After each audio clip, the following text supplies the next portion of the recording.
काशिफ कहाँ रह गए हैं आप? बाबा और भाई घर आ गए हुए हैं। मैं अभी ऑफिस से निकला हूँ, रास्ते में हूँ। बताओ कुछ लाना है बाजार से? बस रोटियां ही लानी है बाजार से, बाकी सब कुछ तो मैंने रेडी कर लिया है घर पे। अच्छा जी, क्या क्या बनाया खाने में? खाने में पुलाव, व्हाइट कढ़ाई, मटन कढ़ाई और कस्टर्ड बनाया। वाह जी वाह, क्या बात है। बहुत खिदमत की जा रही है अपने पापा की। क्यों ना करूं, आखिर शादी के बाद पहली बार बाबा हमारे घर आए हैं। अच्छा सुने ना, जल्दी से रोटियां लेकर आ जाए, मैं तब तक पानी सर्व करती हूँ। ठीक है, ओके ओके, अल्लाह हाफिज।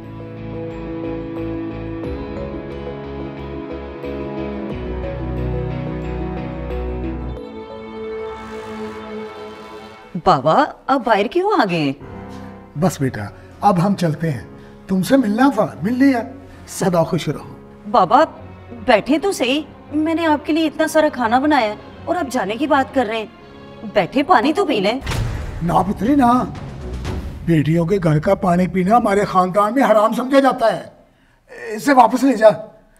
खुश रह तुम। अब हम चलते हैं, अल्लाह हाफिज।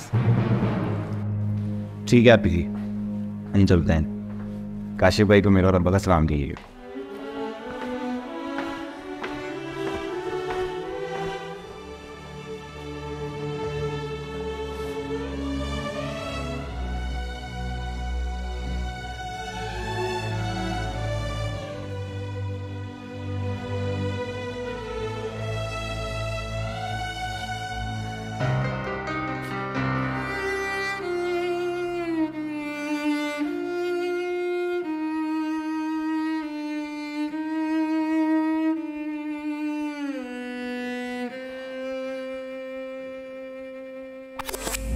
माशाअल्लाह, 2 दिन बाद मेरी बेटी की शादी है, फिर तुम भी अपने घर की हो जाओगी। और मेरी दुआ है कि अल्लाह ताला तुम्हें हमेशा वहां खुश रखे। आमीन बाबा जान। अच्छा तो बेटा, बात ऐसी है कि हमारे खानदान की ये रीत है कि जब बेटियों की शादी की जाती है तो बेटियां निकाह से पहले अपनी जायदाद से दस्तबरदारी करती हैं। तुम भी इन कागजात पर साइन करके जायदाद से दस्तबरदार हो जाओ।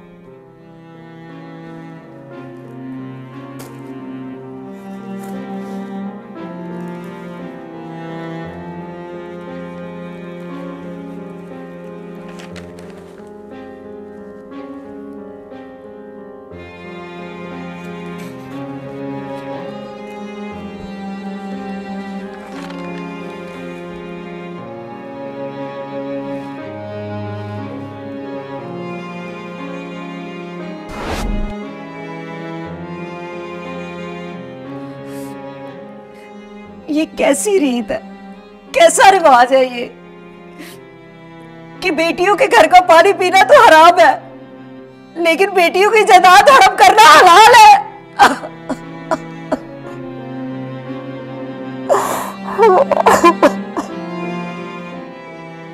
बहन बेटियों को विरासत में हिस्सा दीजिए, क्योंकि यह इंसान का नहीं, कुरान का फैसला है।